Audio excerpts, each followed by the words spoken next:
So we're going to use this position to help us assess where our hips are most comfortable at when we try and go through a squatting motion. So laying on my back, obviously I'm not weight bearing through my legs, so that's going to take some pressure off of my joints. And I want to start off by using this ball, right? And by pressing down into the ball, I'm going to engage a little bit more posterior chain, hamstring in particular, which usually unloads the front side of me anyway. So for that person who gets groin pain or knee pain, this should not be as threatening to bring that on. So I want to look at my foot position, and I want to just try and see as I engage my stomach and press into the ball and slowly bring it towards me, where do I feel like my hips feel tight, either in the crease of the front of my hip or anywhere around my hips that I feel like I can't go any further.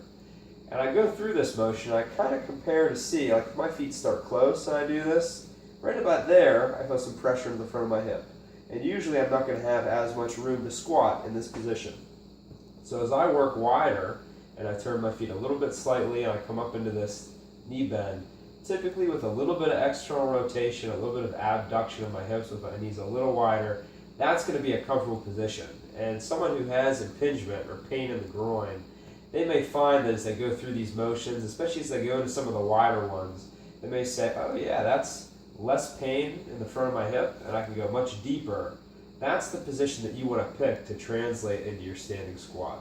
So this ball maneuver is more of a feel yourself out, find the range or positioning of your hip that allows your knees to come up the furthest with the least amount of hip pressure, and that's what you're going to apply to your standing squat.